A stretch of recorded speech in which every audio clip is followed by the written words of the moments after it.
The Jake Asman Show will begin shortly. Thanks to all these great Patreon members who help support the show. Get your super chats ready. Jake will be here in just a moment. If you love the New York Jets, this is the place to be.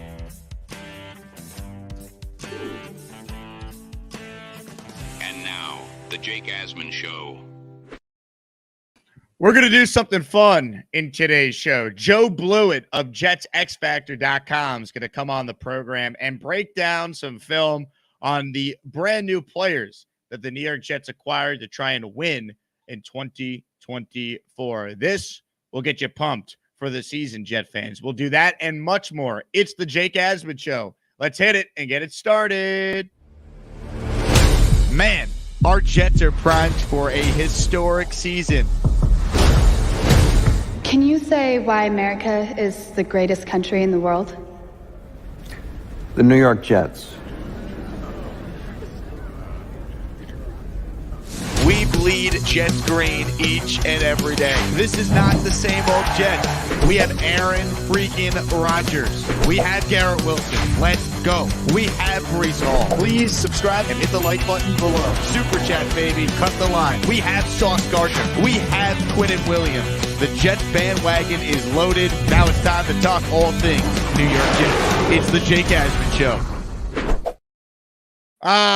Here we go, Jet fans. Welcome in, everybody. We got a lot to talk about on the show. Before we do that, let's talk about our brand new sponsor. You see the shirt I'm wearing? It's an HOMAGE shirt. You can get the same one or any of these shirts they sent me on your screen. Scan that QR code. Check out their full catalog of options. You're not going to want to miss out on some of the quality vintage-style Jet shirts and hoodies and shorts and starter jackets and a heck of a lot more that they have at homage.com. But please support me by scanning that QR code and going to the website that way, or it's linked in the description for the video. Once again, these shirts are freaking fantastic. The one I'm wearing right now, the custom JETS Jets one. So check it out. Shout out to Homage for being a part of today's program. All right. Let's bring on today's guest of honor. He is one of the preeminent film analysts you're going to find. He's a diehard Jet fan, and he is now the co-owner of our favorite website on this show, JetsXFactor.com. Joe Blewitt joins us now. Joe, what's going on, man? Happy Saturday. Just the drudging days of summer, waiting for camp to start and for all these storylines to finally go away when hopefully the Jets start whooping some ass. It's been a brutal couple of weeks here, but I'm excited to get through the next 30 days or so. You mean to tell me that Aaron Rodgers missing 2 days of padless practice in mid-June after he went to all the voluntary stuff and gave the Jets months of notice that he wasn't going to be there is not actually that big of a deal and the world's not ending? I don't think so. And it's funny, like last year, he comes to the games and he's around the team and he's a guy who wants all the attention. But then when he's away, it's a bad thing. So no matter what the guy does, it's not a good look for the national media. I get missing the 2 days is like not the best look, but if he planned something before the Jets figured out their days, he planned something. Sauce doesn't care. Reed doesn't care. He made the other 10 voluntary practices. I'll take those 10 voluntary over the 2 mandatory. Like if he were to miss all the voluntary, then make the 2 mandatory. Is that better? Probably not, because he got more reps with the Jets. It's just crazy the way they're covered at this point. 100%. And it's just annoying. And it's why people tune into this show and other great shows out there, because we call it how it is. We're tired of the media driven BS that really is a non-story that only gets made a story because these shows are so desperate to have content. They can't do it any other way besides let's bash the Jets. And it's just lazy and horse crap. Yeah, it's the popular narrative, the bash the Jets, and like even like certain, I don't know what stadium it was, but that baseball stadium that like puts Aaron Rodgers' injury on the big board. It's just like the way he's mocked in the national media and by other people. It's just wild, and we know why it is. And I've heard you cover it before. It's because of his political opinions and his vaccine opinions and all that stuff. So it is what it is. Hopefully the Jets can shut people up because people have been talking crap about the Jets for years, but we deserve it more than anybody at this point. The people go to the games, they travel, listen to your show, my show, the diehards. We deserve it more than anybody. So I cannot wait for it. No doubt about that, Joe. So this will be fun because I think pound for pound, you were right up there with anyone as far as breaking down film. Love what you do all the time at JetsXFactor.com. So I reached out to you and said, hey, let's have you on and let's break down film on the players the Jets added to try and win in 2024. So you have some plays from the following players that you're going to go through to get this fan base excited. Tyron Smith, Hassan Reddick, Mike Williams, John Simpson, Morgan Moses, basically the 5 top players they added this offseason in an all-in year. We're going to basically show you the best of what they could do to help this team win in 2024. So wherever you want to take this, wherever you want to start, whatever player you want to go to first, let's get a screen share going. We're going to go on Joe's screen, and we're going to watch him break down some film on some of the players the Jets added to obviously try and end this playoff drought and go on a Super Bowl run this season. Yeah, perfect. I can start with Tyron Smith. I don't know if you could see the screen now. Yep. If you can just Here we go. Okay. Yeah, we're gonna do some positivity today. I know, and with trust me, some of the guys they brought in, Smith and Williams, there's not a lot of negativity. A lot of these guys are obviously great, but considering all the crap we get, I'm like, let's just be super positive today and just show how these guys can dominate. And it's like funny too, when you look at the Jets offseason, we kind of expected like a big tackle and then a receiver in the first round, or a big receiver and then a tackle, or vice versa, a big receiver in free agency, tackle in the first round, or tackle in free agency, receiver in the first round, whatever it may be. And they got kind of both. And like the players they got, like we never expected this, like great offseason for the Jets. So let's break down some of the players and see what they could do. Tyron Smith, obviously the left tackle here, versus the loose 5. If you want to call him a 9 tech, that's completely fine. It's just based on how you learn techniques. But I'll run through it first, see the play, talk about it a little bit. I'll run through these a little bit quick. But just elite from Tyron Smith here. One, in terms of the knee bend, in terms of the foot speed here, in terms of the distance he has between both feet. You don't want to click your feet or anything like that, or click your heels, get off balance. The strike timing, the way he sets here, ideally when you're setting, 45-degree set, vertical set, whatever it may be, you want to split this foot to basically the crotch of the defender, playing inside out on that defender, because obviously the quickest way to the quarterback is inside. So really good job splitting, really good bend. The defender comes into the contact window, elite strike timing and placement from Tyron Smith, landing his hand into the shoulder. That landing into the shoulder plus the other hand coming over the top gets that extension. The defender wants to keep contact, but the way he's popped back now means he's leaning into that arm more. Tyron Smith feels that he's leaning into that arm more, chops it down, catches him because he doesn't want him to fall on his knees and get hurt. But great in terms of, again, foot speed, strike timing, the trap right there, the catch, all awesome from Tyron Smith against this edge rusher. And you see that like littered in his film in terms of, trapping guys, snatch and trap. I differentiate a little bit between snatch and trap and traps. That was a snatch and trap because he had contact before the trap. But really good play from him. Next one, Smith LOL. That's how I labeled this one, just because, and this is just showing some of the natural power that he has. I think that, you've heard a little bit about it in terms of like the Jets and covering them and how just naturally strong he is. And this is one of those examples of just how powerful he is. It's not even a play that I even need to break down in terms of like, oh, this is an amazing play in terms of technique or anything like that. Really, they're running a draw here. So what he wants to do is just invite him to rush up the field, because with a draw, if he rushes up the field, he's not going to be in a spot, obviously, to tackle a running back, right? So you're going to set pretty inside and heavy on this. So he does that well. And again, just natural power here as that defender comes into the contact window, landing his, left hand versus the defender's right hand. But the real power comes from, up and through the right foot, the instep, which talk about the instep. It's basically the inside of your foot right here, like the middle, that you're going to generate a lot of torque from that, up and through the shoulder, and it just slaps them in the shoulder and sends them flying. Like just ridiculous amount of power from Tyron Smith to send, I don't know, a 255-pound guy flying 3 yards and rolling. Again, excellent power by him. So again, just showing off some of that. And then this is another example of just stuff that he does that other guys are not able to do in terms of this play. So you're going to have I believe the left guard to the right tackle. They all shuffle in gap protection to their right. Gap protection's like it's more like a zone protection basically for pass plays. So they're all going to slide to their right. You have Tyron Smith, who's locked right here. Call him coaches called a Gilligan. He's on an island versus the edge rusher. So we're going to see him pick up the edge rusher, but not only pick up the edge rusher. Like that's his assignment right now, is to pick up the edge rusher. This is a free blitzer just based on how, the scheme works. They know he's going to be a free rusher. If he blitzes, then obviously Dak has to get rid of the ball. But just the fact that he sets towards his guy, again, good feet, all that stuff. It's so typical with Tyron Smith. It almost gets boring how good he is, but sets really well, lands his hands, flashes the eyes to the inside, knows Dak has to get rid of the ball, but he wants to save his quarterback from a hit. So not only does he handle his one assignment, also handles a linebacker and saves his quarterback from a hit. Just ridiculous in terms of the things he could do. So 3 plays from him. I'll move on to I don't know if you want me to just move right to Mike Williams. Does that sound good? Yeah, I was just going to say, like, when you watched Tyron Smith, I mean, obviously the concern with him, Joe, is how many games played, but I mean, there's no doubt this guy is still one of the preeminent tackles in the league. So anyone who thinks, the Cowboys let him go because they think he's a shot player, it's like, well, yeah, he's got the injury stuff. We understand that. But, I mean, he was second team All-Pro last year despite playing 13 games. That just tells you how dominant he was when he did play. He's top 5, man. Like I don't know, other left tackles. Like I think Slater moved from right tackle to left tackle, right, for the Chargers. Like he's up there. You obviously got you got Trent Williams, who's probably number 1 in the league right now. But when he's healthy, I can't see ranking him below 5, and I think that might even be generous. Like when he's healthy, I think he's at least top 3 in my opinion. And I'm known to be like really super nitpicky on these reviews, and I usually have a pretty lengthy list of weaknesses for these guys. And Tyron Smith was like 6 things that he could do a little tiniest bit better, and the list of strengths was astronomical. So yeah, he's an absolute stud when he's healthy. There's no doubt about that. But Mike Williams here, this is so the release, and obviously you can see the arrow. We can see where he is. If you can't, it's not my problem. I try to make it relatively obvious here. But with Mike Williams, the release is simple. It's just a 2-step release, and that's the actual name for it. You have a bunch of different releases: hop steps, skips, steps, short strides, foot fires, whatever they may be. This is just a 2-step.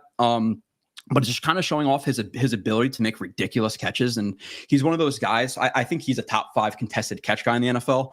He makes like he has an uncanny ability to spring balls in situations where you don't really think he's supposed to. And again, the release here, like he's not really threatening the DB. He doesn't get the DB to flip his hips. So there's really not much here in terms of the release. You call the release, average. There's really nothing he's doing again to set himself up for a clean release. But he's running a stop to the outside right there.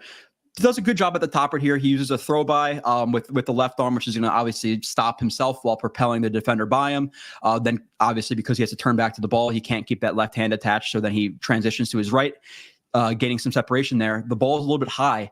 And then when you watch the catch from the other view, it's just a ridiculous catch in terms of how he brings it in, catches it. It's a little bit outside of his frame and he can't bring his right arm to it. So he just snags it with one hand contested. Like you're not supposed to be able to do these things, at the NFL level. And Mike Williams does it like consistently with how he's able to do this. And the great thing about it is Aaron Rodgers is like he's known for throwing back shoulder balls and just throwing balls up to guys. So I see Mike Williams being, assuming health, a huge threat for Aaron Rodgers on plays where he has to scramble, just get out of the pocket and, nothing's going on. Just throw a ball up to Mike Williams and he makes plays like that. Contested catches, that's a main part of his game. Again, another play here. You guys have probably saw this all on highlight plays, and it's again nothing I really have to break down in terms of like, hey, this is amazing technique and foot firing or whatever it may be off the line of scrimmage. I'm pretty sure he just gets the out. Well, actually, yeah, it's a delayed release. So the Chargers right here, they're just trying to show some eye candy to the Chiefs. Just show the bubble right there. Okay, Mike Williams is stalk blocking me, and then obviously he releases. So it's a slow to release for a reason. Again, eye candy, and the catch is just ridiculous. Again, not much with the release. It schemes like that. But the way he's able to reach out like that and grab the ball is elite. Not a lot of guys have the concentration and the ability to do this. He has glue hands, and again, another situation where Rodgers, hey, you're in trouble. Just throw the ball up to Mike Williams because it's legitimately 70-30 balls.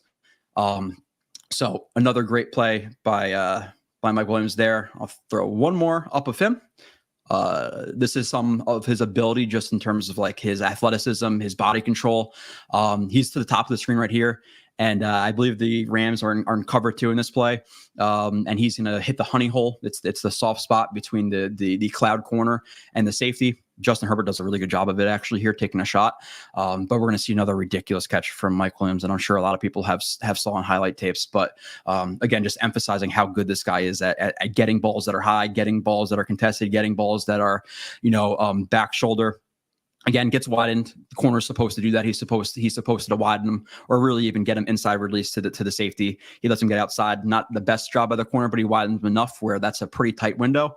Again, and the body control right here, tracking that ball and then snagging it in one hand. Again, not normal. Some guys can do it, but not many with at least as much consistency as Mike Williams does. So. Ridiculous contested catcher, really good in terms of the jump balls and catching balls outside of the frame like that, which I think is perfect for Aaron Rodgers. So, I mean, you just look at what Mike Williams could bring from his body type, from the just red zone ability. I mean, you look at what he brings to the table, Joe. How beneficial is it for a guy like Garrett Wilson to now, have a guy like that who could take some of the attention away from him and maybe give him some more opportunities, either one-on-one or more opportunities to line up even in the slot and get a free release. Yeah, for sure. Just having another option like last year, they, and obviously everything's kind of clouded by the fact that they had the worst quarterback group I've probably ever seen in my entire life. Like, not only did we have Zach Wilson, who's probably literally one of the worst quarterbacks I've ever seen. Behind him, you had Tim Boyle. Like it just cannot get worse than it was. So we didn't get to see some of the options they had, like Tyler Conklin, who I've been a huge proponent of. But having a legit number two is, it's great for Garrett Wilson. Because listen, if Mike Williams is on your number two, fine, like throw the ball up to him. He's going to beat most number twos in terms of contested catches. So if you're going to do that, it might not even benefit Garrett Wilson directly, but the offense is going to be able to churn if they're going to bracket or cone or whatever it may be to Garrett Wilson or roll coverage to his way. And then there's going to be some situations where teams do want to give a little bit of extra attention to Mike Williams. And if you're not bracketing or coning, guy in Garrett Wilson, good luck, because that guy he's a 1,500 yard receiver, waiting to happen now. Does it happen with the Jets this year? Obviously, there's a lot of questions into that. Like, hey, Breece Hall has to get his touches, and Conklin and Mike Williams and whatever it is. But he's a top 10 guy, top 5 guy, I think. And I think he's going to prove that next year. Obviously, there's a lot of good receivers. So how do you quantify it? But I think he's a top 10 guy at the minimum. I think he's going to have like that 1,400 yards this year. And Mike Williams will surely help just have another option in the passing game. But moving on to Morgan Moses. This one's just fun because he absolutely mollywops a DB here. So I'll just run it through. Again, this is nothing that you have to necessarily break down, but it's just so fun to watch him because of how aggressive he is. And I believe that at this point in the season, he was healthy. In my opinion, the first like 3 or 4 games when he's healthy, he's a little bit better than he was. Obviously, playing with a torn pectoral muscle is just ridiculous. I tore my labrum once and I couldn't lift my arm up for like a month. I don't know how he plays like that, but I'm sure they have the benefit of like medicine and some shots that I didn't necessarily have, but pulls here. The good thing about this, obviously, we see that he lowers into contact. That's good. He mollywops the corner there, or the DB. The thing you do like is that he's patient in space right here. He's not over his toes. He's obviously running in almost a full sprint, but we can see it's a little bit of a slowed pace. And then once he starts to get into that contact window, it adjusts his angle, accelerates a little bit, lowers the shoulder into this guy, and just folds him. Like, that is not a fun spot to be in versus Morgan Moses. And this is stuff you're going to see in the Jets offense because they're definitely transitioning more into power, counter, gap type of plays. And if they don't, it's a huge mistake because everybody they brought in is better, whether it be Tyron Smith, Fashanu, Moses, Simpson. They're all better in that scheme. There's not one guy who's better in zone than in gap scheme, in my opinion. So, they would be fools not to. So you're gonna see that plenty with the Jets. Morgan Moses pulling in space. Another one, handling a stunt. Vet guy, 33, 34 years old. You have 2 guys at tackle who are elite with picking up stunts and twist. Something the Jets have been terrible with for so long. Getting pressure with 4 because the Jets don't know how to pick up these type of plays. But really good job by Morgan Moses here. Sets to the outside, 45-degree set. Good bend. Good in terms of splitting the defender. Defender knifes to the inside. Morgan Moses power steps to the inside. Power step. He's just stepping with that left foot, but the left foot still up. If that left foot went back, we refer to that as dropping the post. Power steps inside. Left hand into the chest. Right hand into the hip. The right hand into the hip is when you're trying to move somebody, you're trying to create movement. The hip is where you want to attack. The hips, the ribs, you attack the center of gravity. You could absorb some some contact into your shoulders and stuff like that and still keep your hips. But if your hips move, your bodies move. So really good hand placement. Left hand again into the chest, right hand into the hip, passes it off well, eyes to the second level, sees the looper coming, drops off to the looper, picks him up, good hand placement, allowing Lamar Jackson to get the pass off. That's obviously dropped, but still a great play from Morgan Moses in terms of a stunt pickup. I'll throw it through one more time. Again, hell of a job there. I'll throw one more play of Morgan Moses up on the screen. Let's see. Great climb. All right. Let me expand it.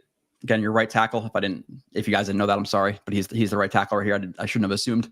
But here we go. Again, another type of scheme the Jets are going to be running here. So now we have pin and pull. So he's in a down block to the thick backer, thin backer.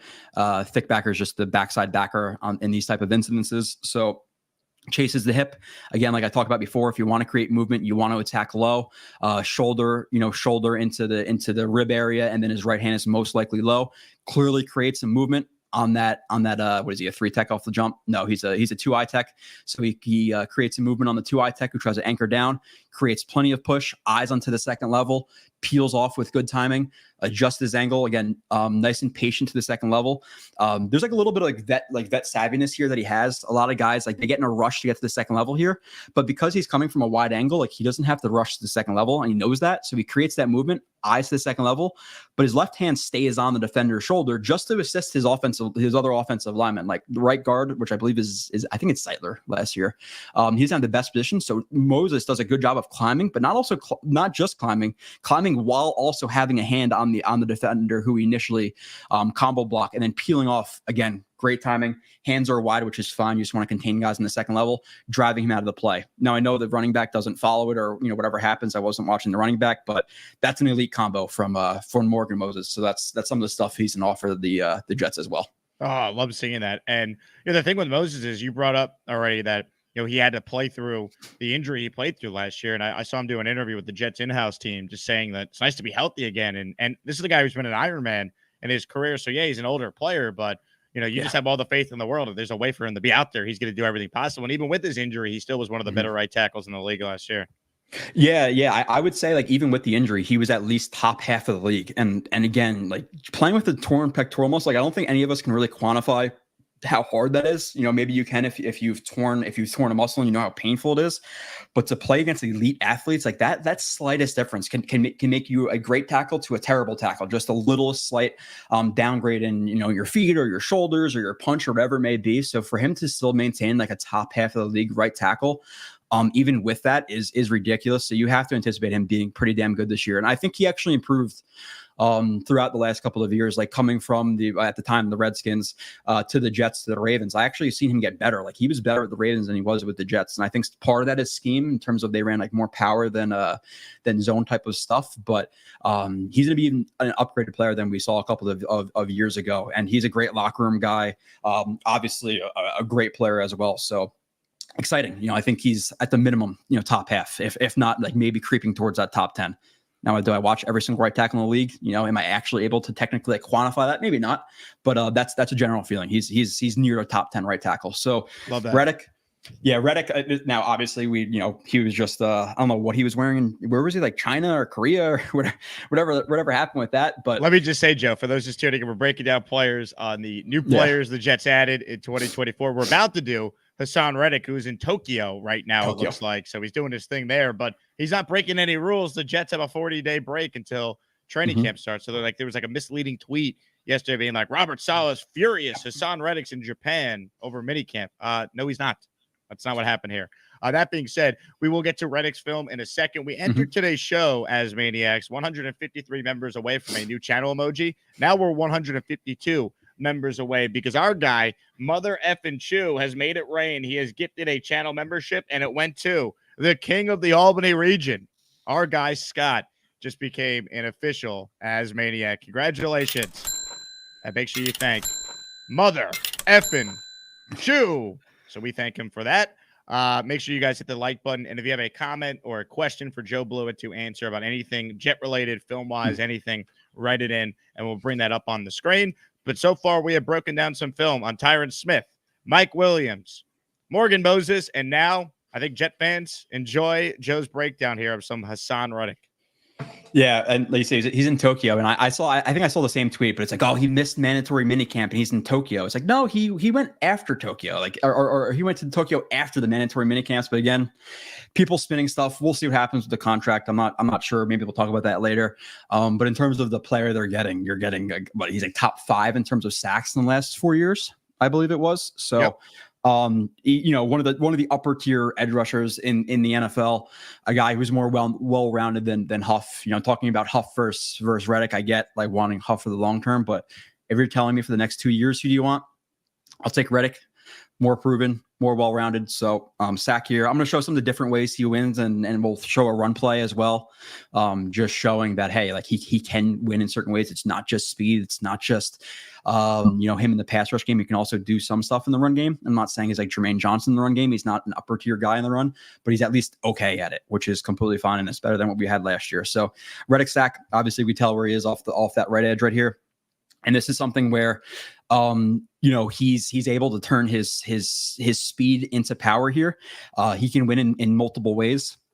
Rushing off the arc, obviously, we could see that he has speed and explosion off the snap right there, which gets a lot of tackles onto their heels because they are panicking. You have to get back and you have to match him vertically, because if not, he's going to chop that outside arm. He's going to bend. He's going to turn into the quarterback. So when you have tackles, obviously their weight's on their heels, they're not going to be as strong at the contact point because they're leaning backwards and they're really trying to gear up to get up that arc, and turns it into him, rushes up the arc, threatens the arc, gets the tackle to open up. You can see he's a little bit high. His feet start to click right here. You don't want to be heel clicky and your feet crossing like he is right here, but he kind of has to be because Reddick is so fast. Reddick turns it into him. Extension, hands into the chest, wins the first contact battle, wins the leverage battle. There's 3 things you want to win as a DN, and I always talk about in the reviews: hands inside, leverage battle, first contact. He wins all those things. It's game over. Good extension creates some separation. Air quotes, softening the edge for him, just making it easier to get to the quarterback. Knocks back the right tackle, transitions into a rip, which defeats that elbow. Now that defender or the offensive lineman, if you get beat like this, they're going to try to put their right arm into your chest and just drive you backwards through that arm. Your arm is I don't know if you guys can see. Jake, are you able to see me as well when I'm doing the breakdown, or is it just my screen? It is just your screen right now. Okay. If people want to see you, I could do that as well. No, it's okay. So really, basically when your elbow is dropped like that, it's a lot stronger than if your elbow is high. Like if you were to put your elbow by like your belly button and like try to stop, like let's say, I don't know, like somebody falling over, you're a lot stronger like that than if your elbow is up towards like above your shoulder. It's a lot less of a strong position. So we want to rip that elbow up to the sky to defeat it. Does that there. There's probably a hold there as well, and then is able to chase down Stafford for the sack right there. I show some of that stuff in my reviews in terms of like the techniques and stuff like that. Don't gotta worry about that right now. That's okay. But obviously your elbow being tighter to your body is you're stronger at that point than your elbow being up by your shoulder. So Reddick sack, force fumble, something that he is great at. He has really good like force fumble numbers in terms of finishing on the quarterback. He will go after that ball. So we're gonna watch him do that here on this play. Yeah, really, really good in terms of the angle there too, and setting up his edge. So initially rushes up the arc, which gets the tackle to open up, and a lot of guys like working their angles and like having an air quote like pass rush plan. This is part of it, and it's obviously a great plan right there from Reddick getting that sack. Again, stems him up the arc, which gets the tackle to open up and obviously just get into his vertical set. That stab inside, if you can get that tackle to just sit on that inside heel for just a quarter of a second, again, with a guy like Reddick, you're beat. So that's what he's trying to do. He's trying to get him to sink onto that inside heel and just delay that foot from coming back a little bit longer. With that stab, not only does he force him to sit on that heel a little bit, he also forces the punch, and he knows the punch is coming because he's now in that contact window, like that 1 to 2 yard range, chops it down perfectly on the elbow, club, and then just is able to bend around the arc even through contact, and then sees the ball that Howell's hanging out there, chops down on it, force fumble. Like great in terms of the angles. That's exactly, it's a great pass rush plan again with the angles, and then not only when leaping cross chop, but being prepared for that outside punch. So great job by Reddick there. And then we'll go down to One more play of Reddick before we get to our last guy in Simpson. Run game stop. I want to show this just a little bit. I know it's not necessarily the sexiest thing all the time, the run game. But again, it's something he offers that Huff did not offer. So we have Reddick right here on the left side of your screen versus the right tackle. Watch it. So comes off the ball again. Talk about the pass rush game. What do you want to win? You want to win first contact, wins first contact. Want to win leverage, he wins leverage. And the thing about leverage too is it's important. It's really like you want to drop your weight, and it's more your hips than your head. Like you can have better air quote leverage with a lower helmet. It's really about like being linear and like dropping your hips more so than your head. Like if you're bending from your waist, it's not what you want. But he's like nice and linear there. Good knee bend, wins that first contact, good extension. Sets a good edge right there, taking on the outside shoulder, standing up the right tackle with, again, good power through that left instep, that extension. Great job keeping himself clean. Sees the running back cutting inside. He's peeking into the backfield. Obviously, the running back takes it vertical, sheds, gets in on the tackle. And I know he's not the primary tackler right there, but it's still a great example of him setting an edge and being able to shed when the running back takes it vertical. So, Joe, how much better is he versus Huff against the run? Like, obviously, Huff is like, that was the knock on Huff. Well, you watch the film on both these guys. Like, how big of an upgrade is Reddick versus Huff against the run? Yeah, I would say Huff was, I'm not gonna say he was terrible against the run. I think he was like below average. And I think Reddick is like maybe average to plus average. So, it's definitely a sizable upgrade, but I don't want to be one of those guys like, oh, Huff was terrible because he's not on the team now. He was below average at it, and I think Reddick is average to plus average at it. So you're definitely going to feel a sizable difference, but at the same time, I don't necessarily want to just dump on Huff there. But Reddick offers a lot. Like I said, in the run game, he can win with power, he can win with speed, he can win with technique. So he's a stud. Like you're gonna feel the impact of Reddick even more so than a guy like Huff. Love that. That's obviously key for the Jets because no JFM. Will McDonald's taking on a bigger role. Like Kinlaw is now in replacing Al Woods. It's just the dynamic of the D line. People are like, there is something to be quote unquote concerned about. It's okay. A lot of new players there. How do they adjust, and how quickly does it take them to get on the same page? Yeah. That's if you have to worry about anything, it's like, hey, Keith Carter, and like how well is he going to get these guys to adjust? Now, like the Jets do have the benefit of, hey, you have a All-Pro. Are you talking about we're talking about the defensive line or offensive line, Jake? Just the D line from the standpoint of just like, a bunch of new players that they have playing bigger roles this year. Yeah, sorry, I was bringing up the other film. So yeah, it's if you have one criticism of the Jets offseason, I would say it's the defensive line, just being transparent, like getting rid of JFM, paying, and obviously the JFM move happened after free agency and all that stuff, so they maybe couldn't anticipate it. But paying Kinlaw like 7.5 or 7, while JFM is making 7.5 on another team, like give me JFM over Kinlaw. I personally liked Al Woods more than Leaky Fotu. But if that's your biggest criticism in the offseason, like, okay. And I don't think the Jets are going to have to combat the run game as much this year because teams are going to have to pass first them, assuming health, knock on wood. I don't think we can get brutalized like that twice in a row. Like we do not deserve that. So let's just hope that Aaron Rodgers is healthy. But I don't think we have to worry as much about the run game this year because people, listen, if you want to run the ball when you're down 14, run the ball, waste the clock. I'm cool with that. So good combo here. So we got 3 more plays, finishing off with Simpson, who I think is a guy who, I get like maybe thinking that he's just like average or below average or however you want to rank him. But just based on his Ravens film from last year, like, yeah, I think his first 3 years with the Raiders, not very good, comes to play with the Ravens. And he was actually like more solid than I thought he was. Really good combo block from him here too. Uses a ricochet technique, just dropping off that left foot, left instep, throwing the shoulder, trying to create some knockback on that defender. Clearly gets good hand positioning. Right hand lands inside. Again, ricochet technique, pops up that shoulder. You can see him torquing him to the inside along with Linderbaum, I believe it is. So really good job there. Obviously, again, creating that pop on that shoulder. While he's doing that, the important thing is he does a really good job of like staying square and not overcommitting the hips. If you overcommit your hips and you're turning towards the guy, it's obviously going to be hard for you to get vertical, hard for you to get outside. So you want to stay relatively square to your next threat. And you want to have eyes up. So ricochet pops up the shoulder, eyes onto the second level, which I believe is JOK. look at him the entire time. Now, it doesn't have to peel off until JOK, closes ground, or he starts to feel like he has to because the running back's coming behind him. So it's a good job staying with that block on the first level a little bit. JOK starts to fill that gap, peels off with good timing, lands hands on, tight elbow angle, left into the chest, drives him outside. It's a really, really good combo block from Simpson on that one. Next one, this is you can tell by the label here, huge hit. This is another fun one, like the Morgan Moses one. Destroys one of the Browns defenders on this one. I'll let it run first.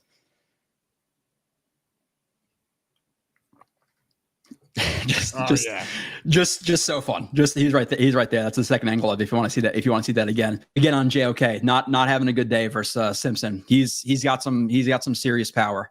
I think he's 330, but actually moves pretty well from it. So we just have it's just a screen. Obviously, fake handoff, roll out to the right naked, and then throw it to the left. And again, nothing that I really even have to break down here, but just showing some of the aggression and nastiness he has. Like, this makes linebackers think twice. If you're going to be running for screens like that, you're going to be looking for Simpson. Obviously, sees him coming, lowers his weight, and just absolutely trucks him. Really, really fun player in terms of the nastiness and the aggression he has. So definitely fun. Go to last play of the review. Let's see, 2-for-1 stunt.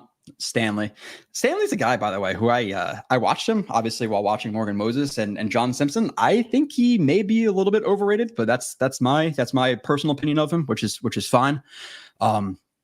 But a really good job here again by Simpson, and like you'll see him at the end of the play, like, oh, he's on his face, like it's a bad play, he fell down. It's actually a really, really good play by him, holding up two guys here.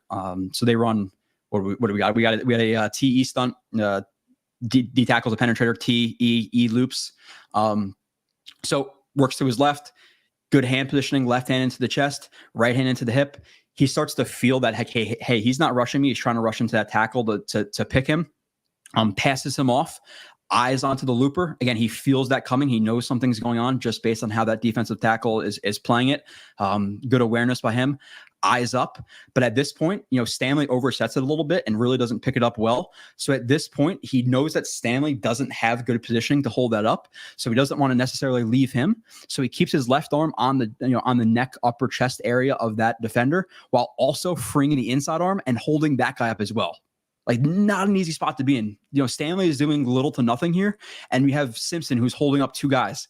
Yeah, does he end up slipping and falling on his face? Sure, I'll take that though. In terms of holding up right there, enough for Jackson to make his moves and scramble, and I don't know if he gets rid of the ball or whatever it may be. But hell of a play. I'll run that through just one more time. Really, really great play by him. He's he's definitely good with like picking up stunts and his power and stuff like that. So I was definitely impressed by his film as well. I love that. And like, to me, like the biggest thing is, like, I look at Breece Hall last year, Joe, 1,600 yards from scrimmage, almost second among running backs, with Hackett as the play caller, worst quarterback room put together, 13 O-line combos in 17 games. Now, if they could just get decent help up front and Rodgers back, you're not going to see stacked boxes at all with Breece. And you added some linemen, as you showed on film there, that are good against a run. Like, I think Breece Hall has a chance to be the best running back in football this year. And people will say, what? And it's like, no, but you actually watch what we saw. We know how special he is. And I can't wait to see it this year. And I can't wait for everyone to see what we already know.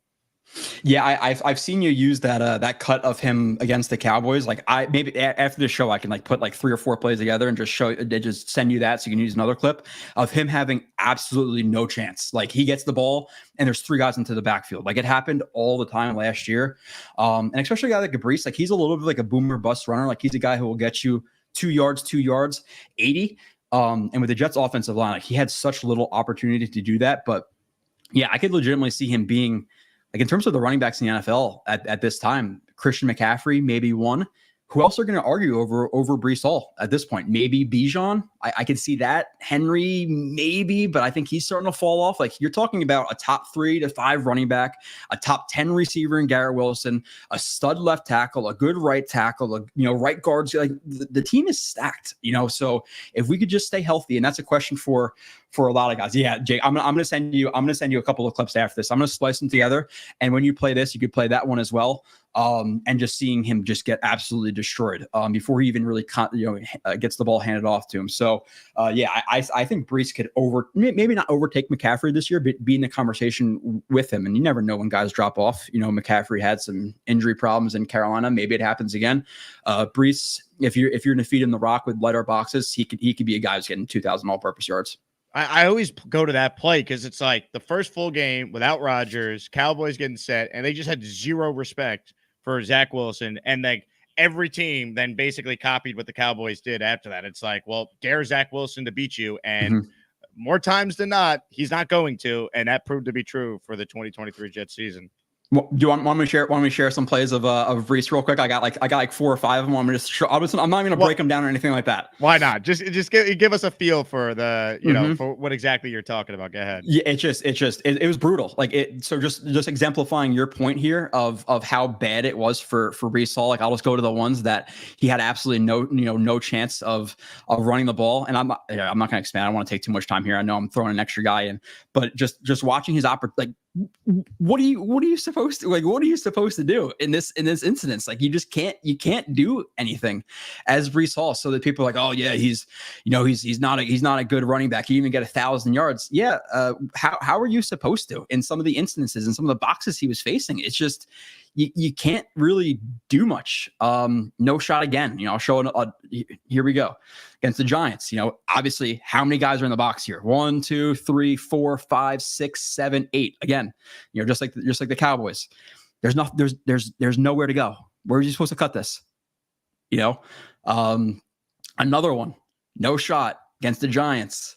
It happened all year to this guy where guys were immediately in the backfield. So yeah, I just want to exemplify a good point by you that there was nothing he could do. So 2,000 all-purpose yards, I could easily see it for him. And like, can you explain to the audience, because you're watching quarterbacks all around the league, you're watching film, like Rodgers will check out of that play all the time. And we saw this in the 2 drives in the preseason where Wink Martindale's putting 8 in the box to challenge him, and he checks out of it and just dumps it off to Garrett Wilson, who's getting 15 yards at a time and ended up scoring a touchdown when he had single coverage on the outside too. Yeah, no, exactly. And I think Brady was just on what podcast was he on where he was? It might have been Colin Cowherd, which my God, like why even go on that podcast? But nonetheless, you have quarterbacks who are like, hey, when I see an 8-man box, maybe I'll check it. I'll check it to a pass play, and I'll take give me 2 verticals, nothing even overly complicated with a guy like Mike Williams or Garrett Wilson. Like, and you saw that versus the Giants in the preseason, and he even checked the play. He just checked that route. Like, you watch that, and the offensive line, I think they all think that it's still a run play because they all run block, and just him and Garrett know that it's going to be a shot to Garrett Wilson. He throws the ball to Garrett Wilson, and then it's a big gain or a first down or whatever exactly it was. So whether it be, hey, I see this guy blitzing from the right side, I'll check it to the left side. Hey, I see this play versus cover 3. It's not a cover 3 beater. I'll check to dagger. It's a cover 3 beater, like whatever it may be. Aaron Rodgers is elite mentally. Even though I think it was Colin Cowherd who actually said he's not very advanced. Wait, hold on a second. You mean to tell me a guy who's won 4 MVPs and has the best touchdown to interception ratio of all time might actually have some football smarts? Forget about his vaccine and political opinions. Aaron's football IQ isn't very high. Aaron's football IQ isn't very high. It's interesting, false. It's interesting that he says that because, when I think of football IQ, I don't exactly think of Colin Cowherd. And Jet fans are clueless. I mean, they're dopes. They don't know anything. This is a really good hire. Gase is a great coach. Okay, Adam Gase is Kyle Shanahan before Kyle Shanahan. Gase is a great coach. It's just amazing. You see what Le'Veon Bell was tweeting about Adam Gase 2 days ago? Yeah, 21 dive. Yeah, the best. I saw that. Yeah, it's a situation like Gase had we've had just such bad offenses. It's gonna be so exciting to see a quarterback not stack boxes. Like, I'm just excited to see Breece Hall run versus a 6-man box instead of consistently 8, because Like every team did it. Like you said, you just put 8 in the box, dare him to beat you. Just never going to do it. So Breece Hall had no opportunity last year. So again, just seeing him get freed up and Garrett Wilson, all these guys, even like I said, Conklin. Like Conklin's a guy who I think the last 2 years he's finished top 10 in receiving yards for tight ends, getting the ball from Zach Wilson and Tim Boyle. What can he do with Aaron Rodgers? A lot more. Man, I can't wait, Joe. I can't wait. A couple super chats here. We'll take some calls with Joe Blewitt. If you guys are not following him on Twitter, do so. His username is right up there next to his name. And, of course, check out all his work and everyone's work at the great website, jetsxfactor.com. Hennessy writes in, we need Washington fan Peter Rosenberg back in the realm. Look, Peter Rosenberg, not an Aaron Rodgers fan. And all I'm going to say is I think you could connect the dots and probably understand where a lot of it, maybe not all of it, but I'm just saying maybe where a lot of it is potentially coming from. I think we have a realm for Rosenberg. Let me see if I find it. I know we had one made, but I don't know if I currently have it handy here, which is a shame because it was one of our better ones. I don't think I have it handy, unfortunately. I'll have to update that for you, Henny. I will work on that. Mike D's Nuts writes in, Jake, I'd have something to say about the king of the Albany area. Scott is in Saratoga. I lived in Albany for 40 years. Well, Mike, let me tell you something. I respect anything you say. So if you want to be known as the king of the Albany area, who am I to deny you that title? Who? Is this Mike D's Nuts? You bet your sweet ass it is. JT writes in, those stacked boxes were just disrespectful. We need to punish teams this season. And that's what's so great about Aaron, because he'll just check out of it, or they won't even try. Like they might test him and he'll be like, okay, watch this. We'll do the hand signal to Garrett Wilson that you alluded to in the preseason, and they're going to score a touchdown. It's going to be awesome. Yeah, and again, they have a lot of threats this year. Like you have, I'll take Mike Williams versus most number 2 corners. I think he's probably a top 10, number 2 receiver in the league when healthy, assuming he's going to be what he was. Garrett Wilson, take him versus pretty much anybody in the NFL at this point. Conklin versus linebackers, stack the box. I'm fine with it. Hector Cabrera, who is apparently V-Man's new enemy. I like my chances against any team if we stay healthy. Look, the biggest thing is health, but if Aaron just stays healthy, they could deal with some injuries. You lose him, it changes everything. But, that's the key. Like, Rodgers, if you'd sign for 15 games right now, Tyrod playing the 2 other ones, and you feel very good about your chances to at least, at the bare minimum, be a 10 or 11 win team. Yeah, no doubt. Like, look at, obviously put Aaron Rodgers on the Jets last year. Even Tyrod Taylor. Like, you don't lose that Raiders game. You don't lose the Falcons game. You don't lose that first Pats game. And this schedule, and obviously to see how it all plays out, like this schedule, in my opinion, is easier than it was last year. So now you put Aaron Rodgers with more weapons. I'm legitimately excited. It's just all about him staying healthy. And again, we've paid a lot to the football gods in terms of the last 20 years. They have to be favorable to us this year. You hope Rodgers plays 15, 16 games. It's not like he's had injury problems his entire career. Like, he broke his thumb, played through the season, was still solid that year. And unfortunately he tore his Achilles, but it's not like he's had a history of injury problems. And again, you still see the arm, you still see elite mentally. Like, yeah, you can't scramble out like he used to, but give me a top 10 guy and the Jets offense is flying. Mr. Bonesy, congrats to him. He's been an OG Asmaniac for 10 months. Joe B, hands down, best film breakdown out there. Fialco has a goat ahead of him to learn from. Jake always bringing the best guests on here for us. Bonesy, I appreciate you. Blewitt is pound for pound one of the preeminent best film guys out there. He's one of us, so I always love when Joe could join the show. Yeah, between him and Fialco and Sabo, I mean, Jets X Factor does some of the best film stuff out there for any team. So you guys do a great job over there. I think that's a big part of what separates your guys' website from other content sites. Yeah, I appreciate that, man. We work hard to kind of provide like the real substance stuff that actually matters instead of the Peter Rosenberg stuff and all this crap. And kind of talked a little bit about it before the show. It's like I can't even listen to the national stuff anymore, and it's kind of one of the reasons for the sites. Like let's actually get into the nitty gritty and not just say the Jets suck and actually evaluate stuff. Well said. All right, let's get to some calls now, ladies and gentlemen. First up today, Purple Belt Mike, who joins us. What's up, Mike? What's up, man? Shout out. My first time seeing you, Joe. Great job, man. That was great. Appreciate you, Mike. So were you able to break down any film of like the rookies and who has been your favorite? Yeah, so I have 38 breakdowns. They're anywhere from 30 minutes to 2 hours, so they could be lengthy. I broke down every edition the Jets had. I didn't do the new guard or whatever it was, like CFL or whatever UFL, whatever that league was. But yeah, the rookies. I would give like, obviously I could say, hey, like Fashioner. Yeah, I like Fashioner. Yeah, I like Corley. I think those are two easy ones. And a lot of people have been talking about Braylon Allen, but I'll give like a little bit of a dark horse. I like Davis, man. Like Davis is a really consistent running back, and he almost and just for like, you know, Jets fans to kind of like compare him to a player you guys know, he's a little bit like more like Bilal Powell with like power. Like he's a guy who's always going to get you 4 or 5 yards, really consistent, always driving his feet. So Isaiah Davis is a guy to not overlook. And we lost Mike. That was a very good question, though. yeah, for sure. No, I like that. Ladies and gentlemen, joining us right now is a guy who is as high as a kite. Ladies and gentlemen, the great Ricky NY joined us. What's up, Ricky? I saw you ripping the bong on hold. Yeah, it's the day off, so I'm just relaxing a little bit. As Jake Asman would say, there was a lot to unpack there. But Joe, that was great. I like the fact that you're very deliberate in what you say, and you can tell that you've done the work. And I definitely appreciate the breakdown. And you hit on a lot of things that I liked. You know, give me Conklin versus a linebacker any day. I think we're going to see the best version of Conklin this year. But you covered a lot of stuff, but I'll narrow it down to just one because I know there's other people that want to call in. You mentioned the fact that Moses did better, you think, when he went to more of a power scheme than a zone scheme. Well, how much is that going to benefit Breece with us going to more of a power scheme? And, dude, we had practice squad guys and guys off the street going against 8 and 9 man boxes where, like, every, you know, deep backup offensive lineman we had was practically double teamed on every play. It's not going to be like that this year. I think the Ricky NY Wi-Fi strikes again. This year, but how do you feel about that?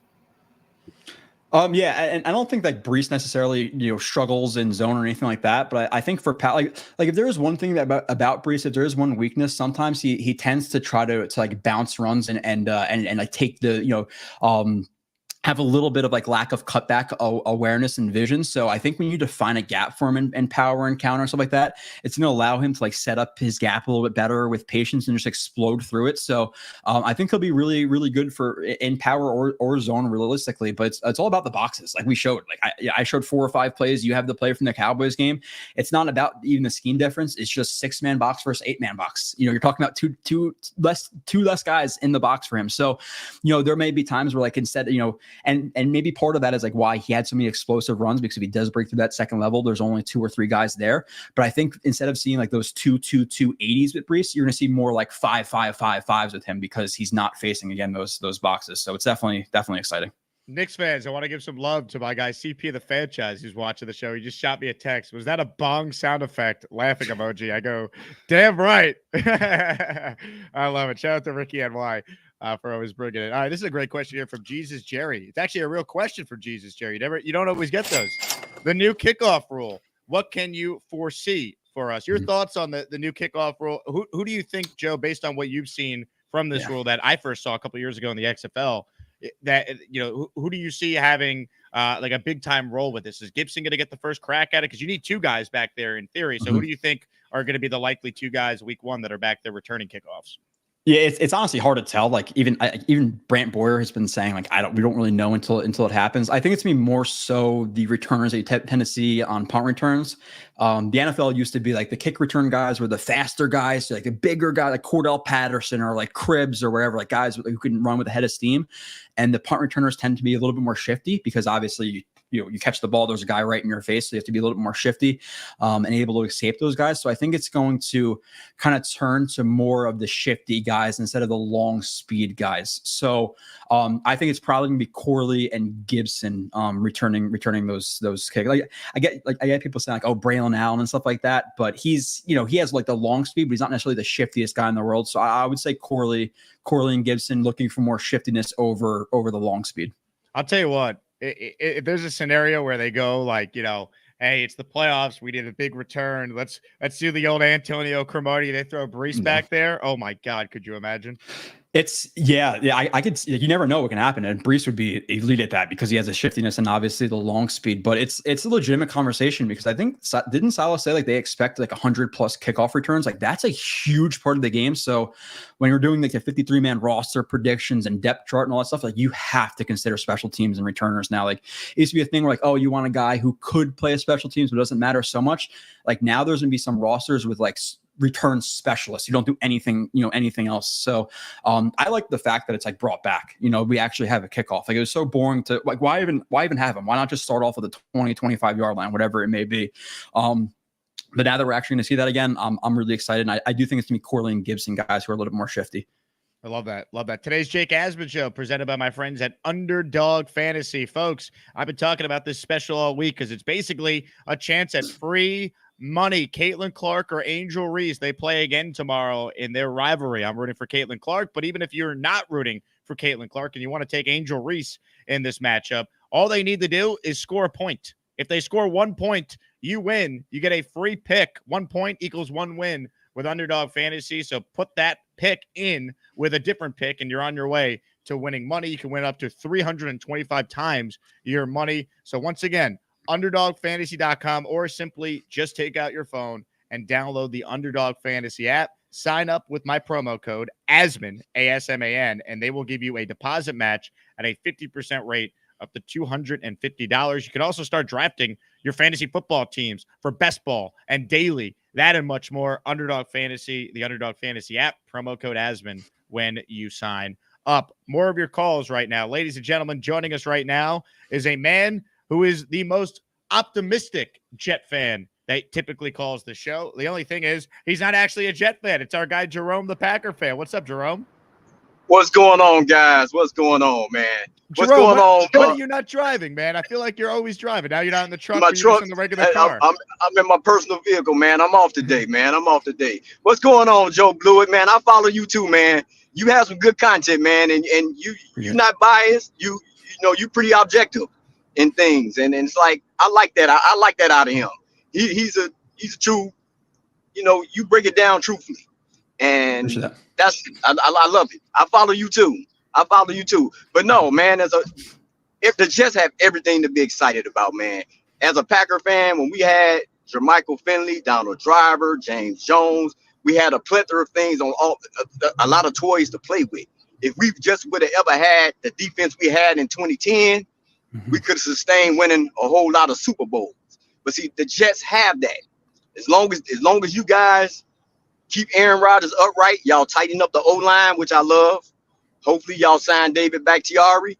But like with Devontae, and I told you this last time, Jake, not Breece Hall. Garrett Wilson should get the lion's share of the targets. Rodgers generally likes to go with his number ones. He uses his tight ends like number twos. And Breece Hall is just gonna be a menace because we use Aaron Jones a lot and Eddie Lacy a lot, coming out the backfield out of screens or whatnot. So Aaron will make good use of Breece Hall, and the rest of the toys he has with him. Corley, Lazard, and everybody else. As long as they paying attention and focused in the practices and whatnot, and not dropping that ball. And being what they ball, he won't throw them the ball. If they miss, if they dropping it and not being where they're supposed to be, he won't throw them the ball. But if they're consistent in catching these balls, y'all gonna be real. Y'all already got the defense. Y'all will be playing with a lot of leads. So yeah, there's no reason why y'all can't make it to 14-3. Let's go, Jerome. Yes. I'm gonna be there to share with y'all because I don't like to see when teams have years of futility of not winning, and I just think it's the Jets' time, and all the naysayers and the disrespectful folk out here just running off and bumping their gums at the top of their lungs, just talking all kind of reckless. I need the Jets to darn it. I need the Jets to do it. To shut people's mouths. I don't like disrespectful folk. I don't. And y'all gonna do it this year, I believe. There's no reason why y'all can't win the East. Everything in the East over there has kind of went taking a downslide. Those teams have gotten worse, not better. The Jets have gotten exponentially better. And y'all 4 was already 7 or 8 wins, I think, with poor quarterback play. Aaron Rodgers makes y'all 5 games better. So y'all should be between the 12-14, but I got y'all at 14-3. I got beat the Niners, y'all 15-2. Because part of the 3, I had the Niners. I had that as one of y'all losses. But if y'all beat the Niners, 15-2. The way y'all schedule is set up. Jerome, that's all I got, man. You're the man. Enjoy your day off, all right? Nice to see you, in a civilian That's what's vehicle. up, man. Yeah, man. Yeah, I'm riding. I'm on my way to Chicago. I love it. Safe ride, Jerome. Great call. I love Jerome. It's so funny, Joe, because a bunch of Packers fans watch this show. A bunch of them call in, and they're so optimistic about the Jets, and it's so funny because, we're just naturally negative because we're Jet fans, and all they've known is just Hall of Fame quarterback play and winning. So they're like, hey, you guys are going to be 14-3. Like, you have Aaron Rodgers. This is how it goes. Yeah, we tried to be positive last year and it ended quickly. I know you were there too. Just absolutely brutal. And I'm turning towards the positive light this time. Like it just has to be our time at this point. But yeah, like you look at the Packers and what was the stat out there? It's like all the conference championship games, how many points they gave up? It's like 30 plus or 35 or 40, whatever it was. You look at this defense, we're not giving up 35 points. Like there's just no way. Even if we regress from 2 to 4 or 2 to 5, like it's still a top-notch defense that's going to be able to be a lot more opportunistic in terms of trying to pick balls off or force fumbles, wherever it may be, because teams could be so conservative versus the Jets last couple of years because they would lose games 10-6 or 13-7 or whatever it may be. So you have the defense, and then you look at the offense. Like I know the Packers had some good years like Nelson and Devontae and all that stuff, but this Jets team, like with all the guys they have, I think it stacks up versus any of the Packers rosters. Again, assuming health. So you have one of the you have elite talent on offense and an elite defense.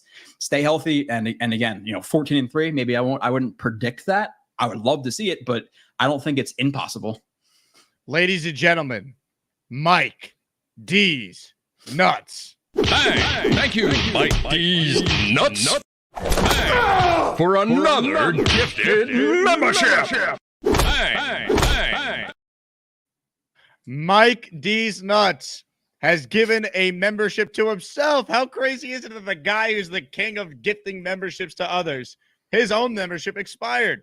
So he said, I'll be a super Asmaniac and I'll just do it myself. Shout out to our guy, Mike D's Nuts. He has the Mike D's Nuts emoji that is live in the chat. So everyone smash your D's Nuts emoji. Who, Leanie? Is this Mike D's Nuts? Oh, yeah, it is.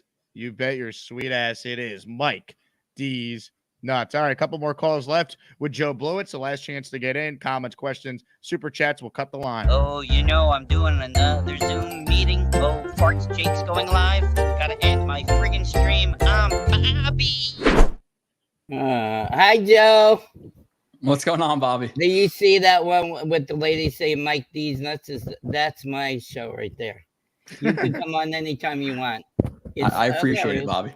Yeah, it's just look up Bobby Woodruff and then you find me. Jake came on a lot of times already. Oh, yeah. Hi, Jake. Hi, Bobby. How are you doing, my friend? I'm good, Bobby. How are you? Good, Joe. I like how you break down the stuff. It's very good. You're awesome. Thank you, Bob. How's being a dad? Good. It's great. I was telling Jake right before I came on, my kid crapped on the changing table, so I was running a few minutes late. So it has its ups and downs. Well, that happens, Jake. When they're that age, changing diapers are not that fun, Jake. I'm telling you. I'm sure they make bad stuff sometimes. Yes, we had a good time. Me and my daughter and her boyfriend, taking her out to dinner. You went to Chili's? Yeah, I had chicken fajitas. Nice.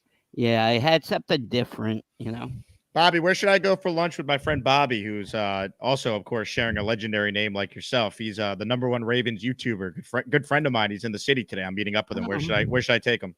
Well, where do you think you should take him? I don't know. What do you think? Times Square, Applebee's? Yeah, that'd be good. Does he Maybe like Applebee's? A little Olive Garden, authentic Italian.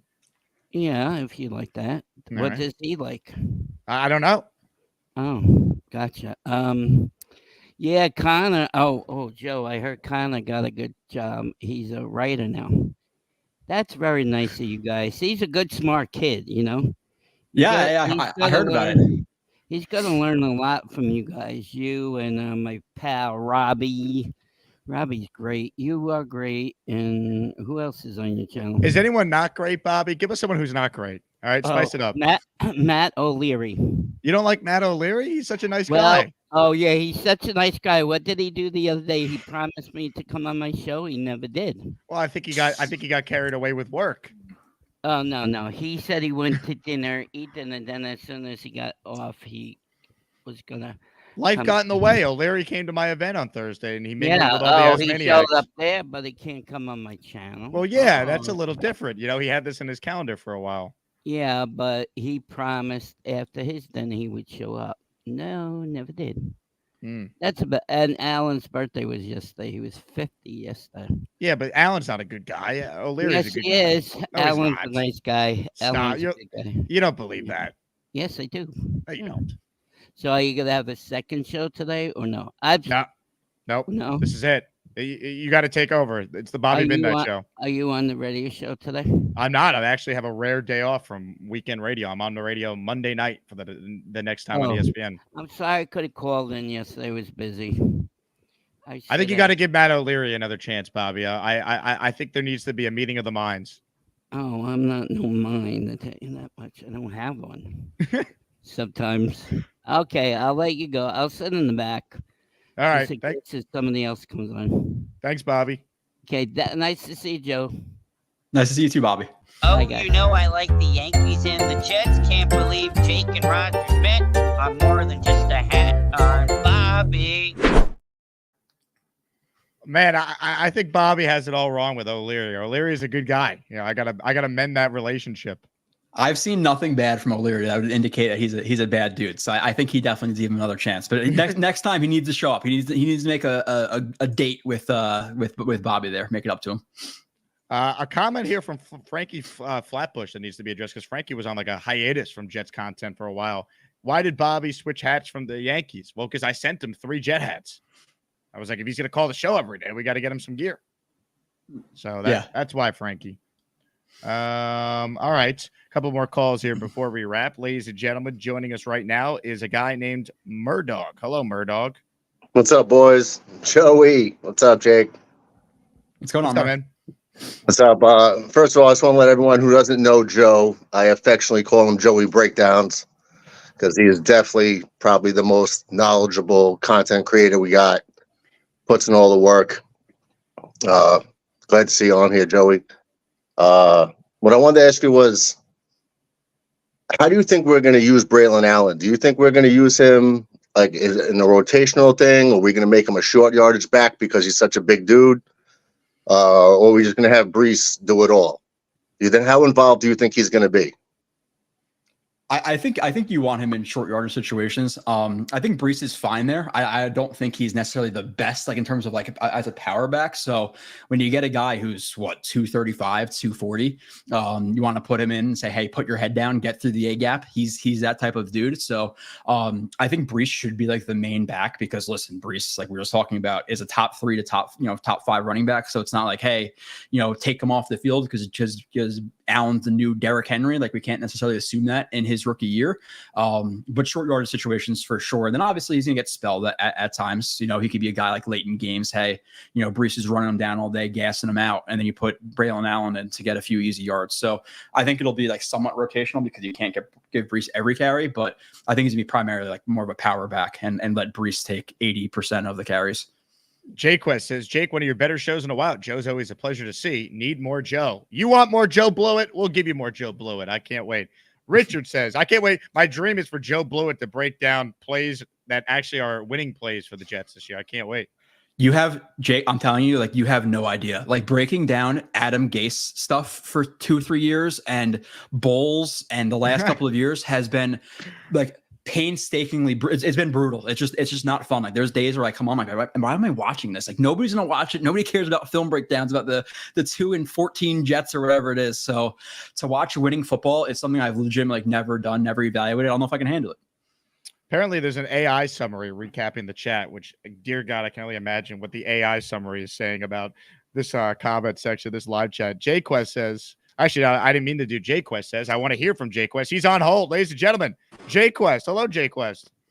What's up, Jake? What's up, Joe? How are you? What's going on, Jake West? Nothing. I wasn't gonna call in, but Jake, I wanted to show you something real quick. But Joe, great content, bro. You do Appreciate a great it. job. This is one of Jake's finest shows. But check this out, Jake. You ready? I'm ready. Can you see it? Oh, the Knoble jersey. Wow. It just came in when I was listening to the show.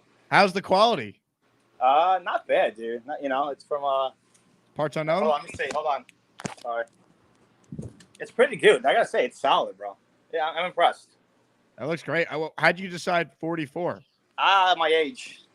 I love it. All right, guys. Have a great day. Jay Quest, you're the man. Great call. Great call.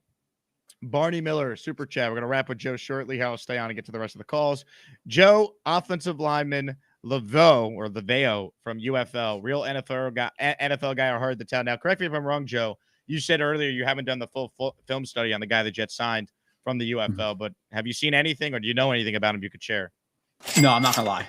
Barney. Yeah. You might have wasted $2 there. Now, like when I'm off the next couple of months, again, 38 reviews. I'm finishing up with Conklin tomorrow, and I'm gonna take like the month of July off in terms of like watching the film and doing breakdowns because again, I put 38 out there, which is like more than half the roster of players right now. So I'm gonna look at a little bit of stuff from him. Like I see some clips, and I'll have an update maybe next time or on my show, whatever it may be. I'll watch a little bit, but at this point, like you hope that he could be an interior guy who with some depth, but.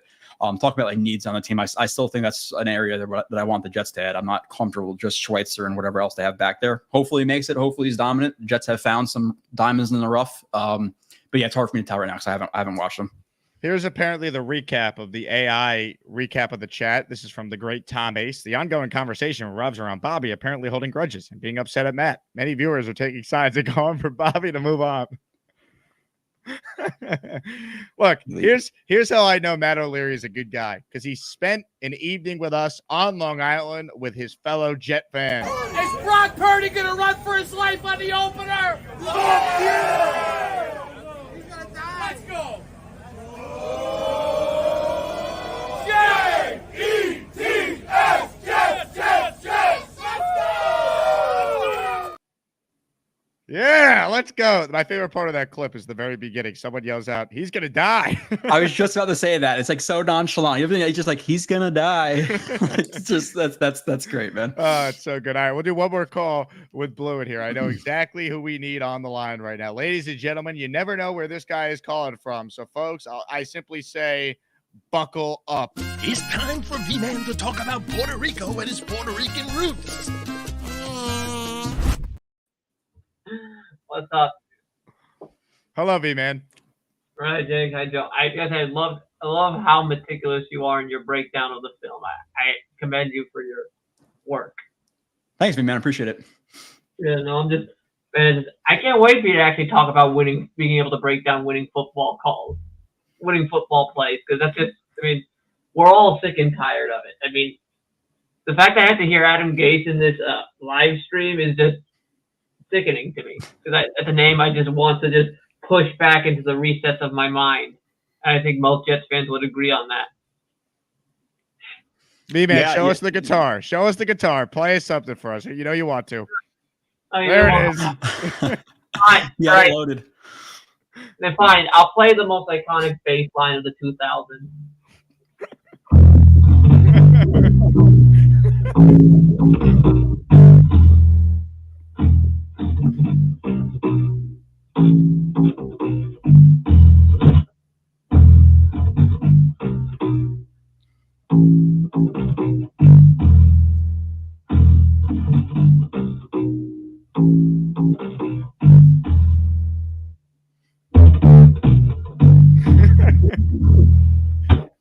V-Man, when are we getting bass, and Jake too?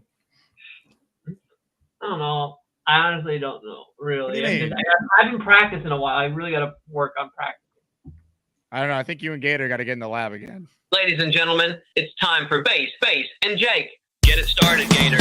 Bass, and Jake. Bass, and Jake. Bass, and Jake. Bass, and Jake.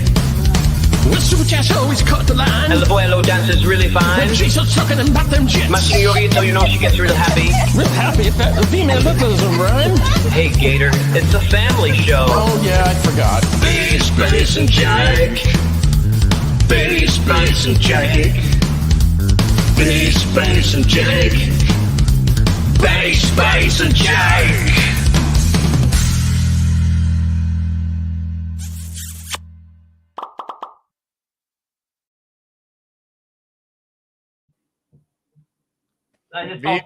V-Man. I thought someone in the chat asked for Seven Nation Army, so I thought. No. Do you know how to play that?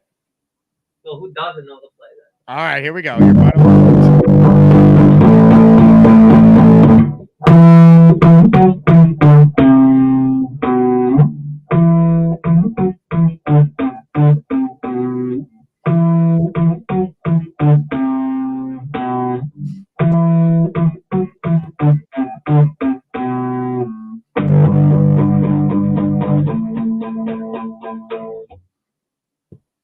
V-Man, excellent job out of you. Thanks. What's on the agenda today, V-Man? I'm just doing some errands around the house. Nothing too big. All right. Well, I'll tell you what. You brought it today. I'm very happy for you. I know Joe is as well. Yeah. That's the end of this V-Man call. Time for him to get back to pooping. I love that the guitar was loaded. By the way, there, Jake. It's like, hey, you want to go? Oh, the guitar, my guitar. This one sitting right here. I'm ready. I'm ready for it. I just know V-Man too well. He's been calling the show for 3 years, and when he gets in that pose, I know there's a guitar right there ready to play. I knew it. That's elite recognition right there, Jake. I appreciate it, Joe. You know, I've studied the film of V-Man as you've studied the film of the Jets, and I'm able to come through for the Asmaniacs there. Now, I do have one last thing I want you to be a part of before I let you go. Ladies and gentlemen, Mike D's Nuts has made it rain with 5 channel memberships. Who? Is this Mike D's Nuts? You bet your ass it's Mike D's Nuts. Bang! Thank you, Mike D's Nuts, for another gifted membership.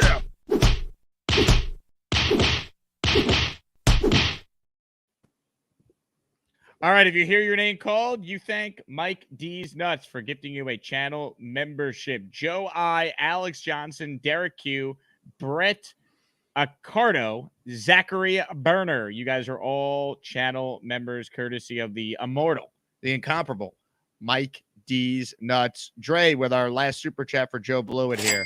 Love Joe's. Yikes. I apologize. The soundboard just broke. Love Joe's breakdowns. Please plug his channel. I will definitely subscribe. Great show. Jake, by the way, I said he's going to die. Wait, hold on. Let's break down the film here. Is Dre the one in the Long Island Jet chant that Neil led the other night saying about Brock Purdy, he's going to die? Let's listen in, folks. Is Brock Purdy going to run for his life on the opener? Yeah!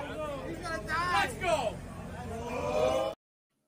Ow! I think that was Dre. How about that? We figured out who said it. Nice job out of you, Dre. Very, very nonchalant. He's going to die. Joe, if for people who don't know, where is your YouTube channel? Yeah, Jets X Factor. You could type in Blewitt Splits or just Jets X Factor on YouTube. Definitely appreciate you having me on. The drops, the cuts, the callers. It's all definitely a good time. I love it. Joe, thanks for joining us on a Saturday, man. I know you got to go be a dad today and everything else you got going on in your life. So thanks for carving out some time to come on the show again. I'm sure we'll get you on closer to training camp. Yep. Until next time, Jake. Ladies and gentlemen, the great Joe Blewitt. Give him a round of applause. Tremendous job out of him. This comment just makes me laugh from Barney. Do you guys ever talk about the Jets anymore, or is this channel now just Gator videos 24/7? Were you here for the first hour of the show where we broke down, I think, 15 different cuts of plays? God, I can't win with some of you, man. And you know what, Barney? Sometimes it's not just Gator videos. Sometimes it's a collaboration of Charles and Nick Shine videos, too. Get it right. There's been a lot of you out there asking about who he be. Well, he's about to let you know. He's Charles. This rap is so hot, you'll play it on a loop. You'll never get the recipe for chicken noodle soup. Super a spider or even a bat, got nothing on me or Bobby with his hat. Lady's gotta be a 10 if I'm gonna date her. Shout out to my homie, his name is Gator. I'm Charles. To all you trying to rap on Jake's show? Got nothing on this guy and his flow. He's Charles. These bars be so hot, I'll get invited on Fountain. You know who won't? That hater, Alan. My comic book and movie takes are so hot and wild. Since my last verse, Johnny had another child. My YouTube is blowing up and becoming a star. Like takes are fresh like the clothes on VR. I'm Charles. Jets, Yankees, comics, hip-hop. Nobody compares when it comes to him. He's Charles. I see everyone on Jake's show trying to prop bars. I'm the only one jumping over cars. Blowski calls the show and he's always really loud. Shout out to Nick, you know he'd be proud. I don't like Zach or his family, they're Mormon. First name Charles, last name Gorman. I'm Charles, motherfucker. You just witnessed the debut of a proud New York Jet fan and a Jake Asman production. Brought to you by the man, the myth, the legend himself. I'm Charles. I'm Charles, baby. Hey, shout out to Chef Kevin. I'm rocking his fine establishment today. He got me a hat at the meetup on Thursday, the Cloverleaf Tavern in Caldwell, New Jersey.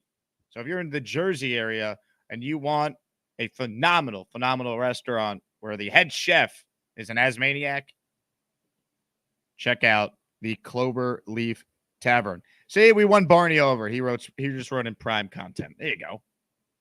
What else are we supposed to talk about in June? All right. You want to spend more time talking about Rodgers missing 2 padless practices like the other just clowns in the national media are? I don't. Man. Gator writes in, hey, Barty, you might need a mouthful of these nuts. May your next bleep be square. Oh, man. Last chance to get in. Typically, the Saturday shows are wild, but I get a feeling a lot of the regulars are maybe on vacation this weekend. Hit the like button if you're tuning in. Thanks again to Joe Blewitt for joining us. And please support our new sponsor. I talked about it earlier. HOMAGE. This shirt I'm wearing, awesome shirt. They sent me a full care package here, so check it out. Easiest way to support me is just to scan that QR code and get a shirt that way. It'll take you to their website, and anything you buy, I'll get credit for as a show and help support our brand new sponsor. So if you want some swag ahead of the season, I'm telling you, HOMAGE is awesome. That hoodie in the middle I have the shirt on the left as well. So they have hooked me up over at HOMAGE. Ladies and gentlemen, we're not done. Mike D's Nuts said, I got you, Asmaniacs. I want to make it rain some more. So ladies and gentlemen, count it. 1, 2, 3, 4, 5 channel memberships from Hooley. Is this Mike D's Nuts? You bet your ass it's Mike D's Nuts. Hit the D's Nuts emoji, which was added officially yesterday. LA, Gangrene, Nicholas Cook, Darius Richards, Luis Cordova. You guys are all officially channel members. That's 12 members added in the show. Anyone else going to make it rain before we wrap here on a Saturday program? Ladies and gentlemen, joining us right now is the man who apparently said he's going to die. Dre joins us now. What's up, Dre? What's up, my brother? Listen, I had forgotten that I even did that. And I was like, damn, that sounds like me. I went back and I kept listening to the video. And I'm like, I remember me saying it when I said it. I was like, maybe I took it too far. Like, you just said it so nonchalant. Yeah, is Brock Purdy going to run for his life on the opener? Yeah! He's going to die. Let's go. J-E-T-S, Jets, Jets, Jets. Yeah, I swear to every Asmaniac meetup, it's the best. If you can come out, if you can plan your family vacations around it, trust me, I'm telling you, it is definitely worth everything. I have the best times there. I can't wait for week 3. I can't wait for Johnny to be there. VR is going to be there. You got to come out. You got to come out. And hey, that's my first time listening to Joe Blewitt and his breakdowns. Phenomenal job. I'm super excited. Like, I'm definitely going to subscribe to his channel. And we got to make the Albany meetup happen. Mike D's Nuts and I have been in communication because I don't live in Albany, but I work there. And I was trying to set something up between Nick and Mike D's Nuts and anybody else. I know that Scott is like up in Saratoga. It's not too far. We're going to try and make that meetup happen. But definitely, if the Saratoga stuff falls through, I got your back, Jake. You and I'll talk offline. We'll make that happen. Whatever we need to do, we'll make it happen. And we'll have Bonesy and V-Man. They can come up too. Bonesy's like, I live in Poughkeepsie. That we are way much higher north. But you know what? Tell Bonesy, he just like he takes the train going down to the city, he could take the train and pop up the other way. I'll go pick him up myself. Dre, we will make it happen. We're waiting for Scott to get back with the mayor, and then we'll go from there. That's the key to all this. All right, that's so. But I'm Plan B. I'm ready to go. I can't wait. How is your commute back to the Albany region? I'm leaving tonight. I'm actually leaving tonight. I'll be leaving around 5 o'clock. Oh, you're still in New York. Cool. Yeah, I'm still in Manhattan. I'm literally. This was my old bedroom when I was. I'm in the house I grew up in. Wow. So I was born in my mother's house. This house right here, apartment in Manhattan. I'll post pictures of the view for the Discord, so you can post it in a future show, so people can see how we live in Manhattan when we live in New York City. That we are spoiled, especially with the high rises, and we have these beautiful views. And y'all can all hate, but you can definitely come down and visit. I'll definitely make this part of the Asmaniac tour. Hey, come tour Jay's childhood home. Look at the view and all that other stuff. We'll make a whole thing out of it. Dre, you're the man. Safe travels back up the state. All right, my brother. You take care. Great show. I love it. Dre, check it in. Apparently, my dad had to remind Dre to take his heart medicine. Hold on, Dre. I'm coming back to you for a second. Is this true? My dad's like, I had to tell Dre to take his heart meds. It actually is, because I went back in because I had it on me, and I was like, my alarm went off, and I'm like, oh, I got to take it. So I was standing next to Rob, and Rob actually, I was like, yo, Rob, can you ask the bartender to give me a bottle of water so I can take my meds? And then right then, your father was like, you taking your med? All right. Like, he was making sure he was on point. It was a pleasure meeting your father. And hey, I don't know if it came up, and I think somebody did mention it before. When you tossed your mother out the way in the listener picture, I was like right behind. I was like, hey, she was trying to get in. I took a picture with her separately. She didn't understand it. We were trying to just get like the listener photo. So what you're telling me is that your mom doesn't listen to the show? Not nearly as much as the Asmaniacs do. Oh no, then we gotta get that mom. We gotta step it up, mom. You gotta watch at least as much as I do. I love it, Dre. You're the man, bro. I appreciate you coming coming brother. out. Take care, ladies and gentlemen. The great Dre Correa, one of the all-time greats. My dad's like, I had to tell Dre to take his heart medicine. He forgot. South End Auto Detailing says, Dre hit me. I'm in Albany. I'll tell you what. At the minimum, you guys got to get together and watch some of the games this year. There's no doubt. Ladies and gentlemen, did you think he was done? Did you think he was going to stop? Mike D's nuts. Sound the alarm. He's done it again. Mike D's nuts. Hey, thank you, Mike D's nuts. Hey, for another gifted membership. Hey. If you hear your name called, you are an Asmaniac. Duncan McLean, Joel Mercado, Gil, Gonzo Badger, Italian Stallion.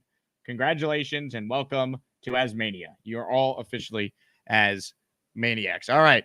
Last chance here to get in. We are going to wrap the show up shortly. Make sure you guys thank Mike D's Nuts, who once again is just the driving force behind supporting this channel and supporting channel memberships being distributed. There's been a couple members-only videos that I put out there early. I'll probably release some of those publicly at some point soon. So be on your lookout for that. Patreon.com/Jake Asman Show. That's the only way to get access to the Discord. Our last call is a legend joining us, and I was curious, were we going to hear from this guy? And the answer is F yeah. The only thing better than Alden's shoes is Joey D, cause he totally rules. Jake, my brother, I'm high as a kite. I love everybody. Damn, this show is crazy. Jake, my brother. Mr. Bonesy. What's going on, man? You tell me, man. How is Alden's on a steamy Saturday in New York City? We've actually been busy. We know who's calling. Ladies and gentlemen, I'm willing to bet my life it's Bobby Midnight on the phone. There's just no other way. Of course it is. I mean, this is getting played out, Bobby. Mr. Bonesy. Yes, hi. This is Lorraine from AT&T. I was wondering if you want some AT&T two-way and three-way calling for the low price of $29.95. Stop being funny. You stop being funny, Bobby. You gotta be funny. Hey, yo, Bobby. I was live yesterday for my big show on the 411. Where were you, bro? Go to after dinner. Okay. You got me. I'm not mad. The game with the L1, still remember? Yep. Get mad at me. All right. Well, hey, Bobby, listen, I love you, bro. Let me talk to Jake for a little bit, and I'll call you back. Put me on. Gotcha. He probably knows the number by heart. Yep. I added Bobby in my contacts at work. So when it calls and I'm not here, it says Bobby Midnight. That's amazing. So, oh man, dude, you know what's the best about Blewitt? He's so on point with everything, but just like his like he grinds, man. When he goes into the lab, like he really puts in the work. I love watching his stuff. He's so technical, and I don't know. I just trust his I trust his information. So He's very fair. He's very fair. You could tell he does the work, which is what you want. Right. And we love Fialco on this channel, and we know he's gonna learn from the best. So they got a good crew over there. Glad to have him on our team. Amen. Bonesy, we're glad you're on our team. You were the life of the party on Thursday. Many people were saying. Look, man, you were the one guy that my mom was dying to meet. She's like, "That's Mr. Bonesy." I'm like, "There he is." I was a little mad you shoved her out of the picture. I was like, "Yo, that's Mama Dukes, man." Hey, look, it had to be done. The photo was for Asmaniacs. No, I was talking because I met your aunt and uncle in Vegas, right? They were there with you, and so I was kicking it with your dad. He's great, man.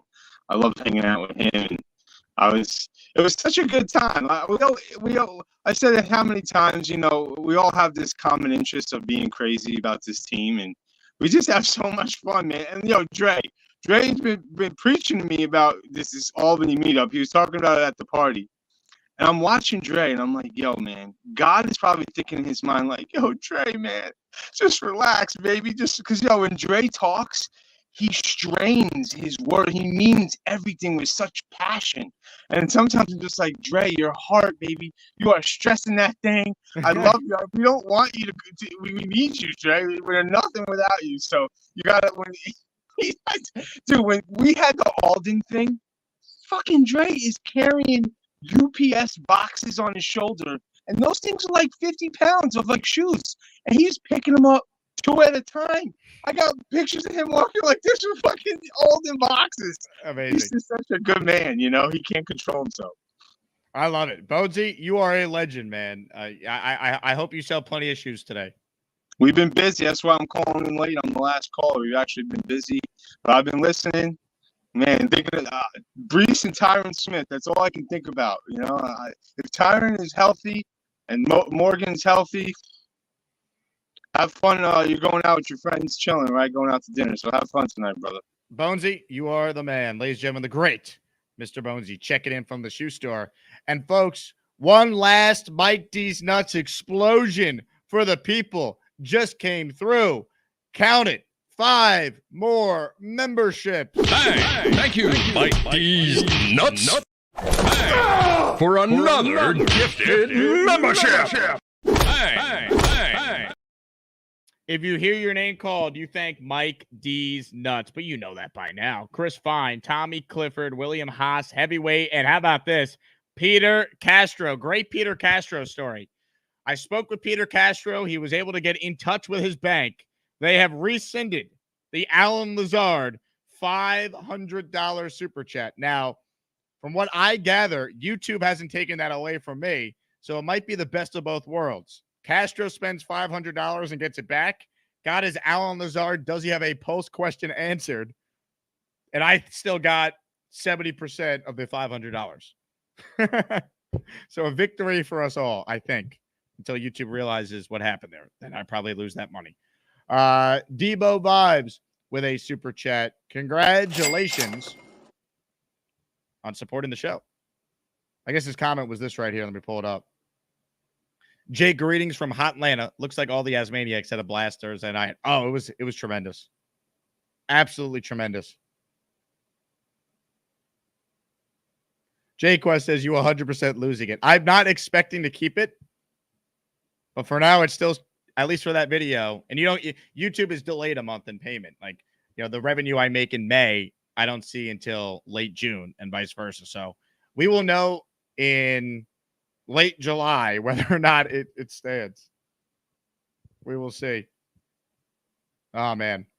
What a fun show. The Saturday shows are always great. We might give you one tomorrow just because I'm not actually working on the radio for once on a Sunday. I'm on Monday. So potentially we'll be back tomorrow in the late morning, early afternoon. I hope everyone has a wonderful Saturday. Stay cool if you're going outside. Put on your SPF 1000 if you have fair skin like I do. Once again, thanks to everyone for their support. We cannot do it without you, and it means the world for you guys to be a big part of the show. Oh, my God. At the buzzer, Mike D's Nuts. Are you kidding me, Leanie? Is this Mike D's Nuts? If you don't know who he is by now, are you even an Asmaniac? If you hear your name called at the buzzer, ladies and gentlemen, Mike D's Nuts, All Z Life, Don Reck, Rock the Legend, Big T Charlie. You guys are all Asmaniacs. Anderson Simpson, you guessed it, you're an Asmaniac as well. Mike D's Nuts is just nutting everywhere for the people, folks. What a guy. An explosion of nuts. Smash the D's Nuts emoji. Unreal. One of the all-time greats. One of the greats. Enough said. I've said it all. All right. Now I'm actually going to end the show. Hope everyone has a great weekend. I plan to be live at some point tomorrow, most likely. So be on the lookout for that. And I will talk to you guys soon. I'm sure if I'm not live, Bobby will be live. And perhaps when people call into the Bobby show, madness like what happened yesterday will unfold. No, you don't mind me talking? No, it's funny. Hey, want to hear the most annoying sound in the world? Wait a minute. You have to stop jumping. Let's stay on one subject. Go. Okay? So you are still a diabetic. So I know that your balance can be bad. You still feel as though you're going to be able to get down to New Jersey to see the game. Yes, I drive. You told Jake and this guy Walter you're gonna be there. Don't back out. If you Oh my God, I won't. I said I won't. Guys! All right. You don't have to cry like a little child. Relax. I am not crying. Do you want to talk about the girl that you have chained to the radiator? Who needs a radio? Yeah, whatever. By the way, that guy Gator, he is one of the funniest guys to do what he does. Bird. He adds so much to the Jake Asman show. I mean, it's ridiculous. You can't double stand, boy. Okay, guess who's coming on? Gator. Hi, Gator. Bobby, I just want to know how you get into Jersey and Bobby, I just want to talk to you about what you're doing and how you're doing it. And Bobby, I don't want to take up much of your time, but is what's going and you're worried about, I'm worried you and how and you, like what you're gonna do when you get in the car, you drive. Oh, shit. Oh my God, you're crazy. That was good. Oh my God, good. that was amazing. You see, I told you how good he is. You guys! He's brilliant. Enough! Hey, Gator, you can make fun of me anytime. I got a great sense of humor about myself. I'm a douchebag. See you later. All right. Goodbye. Is Brock Purdy gonna run for his life on the opener? Fuck you!